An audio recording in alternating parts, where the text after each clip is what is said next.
What's up, guys? Welcome back. So I was doing a little Bible study this morning, reading in the book of Ezekiel, chapters 38 and 39. And then it ties in, part of it ties in Ezekiel 39 with Revelations chapter 19, talking about the Battle of Armageddon. With current events with Russia and the Ukraine, many people wonder if Russia has a part in the last days in the Bible prophecy. So Ezekiel was written some 2,700 years ago, something like that.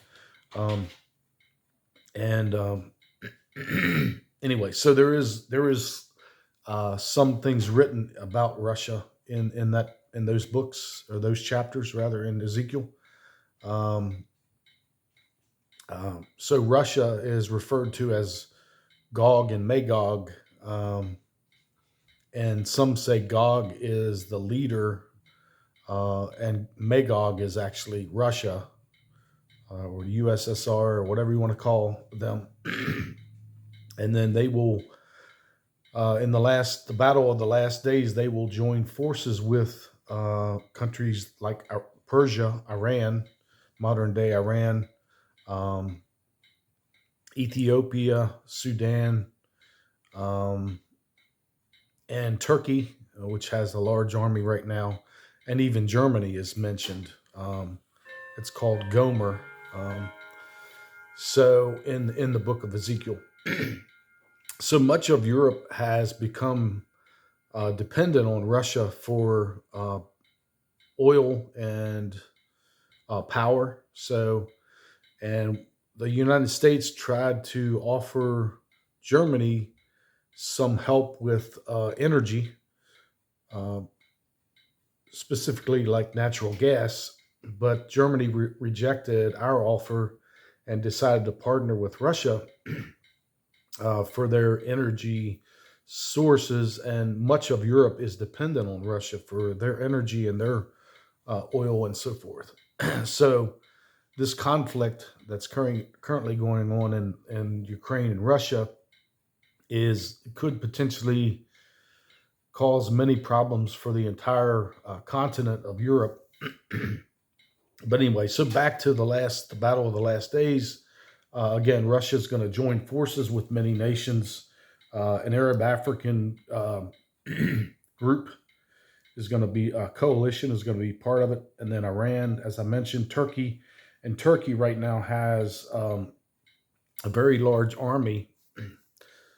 So they're going to add a lot to this military force, but ultimately, God is going to step uh, in the Battle of Armageddon when all these countries that are surrounding Israel attack Israel.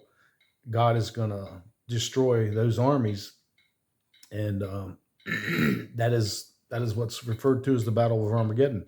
And you can read about that in Revelation chapter 19 as well. So anyway, I just wanted to mention, that yes, the Russia is mentioned in end time prophecy, and they are mentioned as a leader, in the world.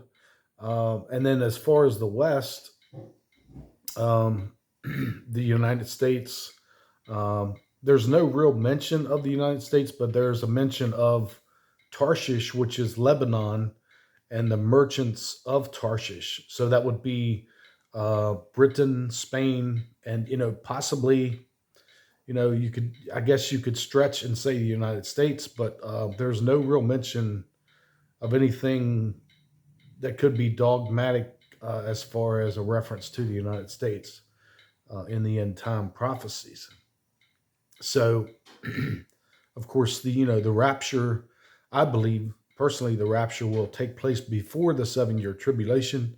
Some Bible scholars believe it'll take place in the middle of the tribulation.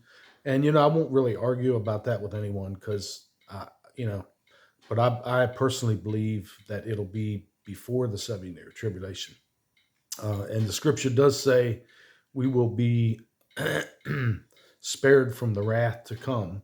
So the wrath that is poured out on the world, the worst part is the second part of the 7 year tribulation. That's when God will really start pouring out his wrath on the earth. So anyway, Just thought I'd give you my 2 cents about current events, and if you had questions about whether Russia is referenced in the end time events, they absolutely are, and they are a superpower or a leader of many nations during an attack on Israel. I hope you guys have a great day. God bless you.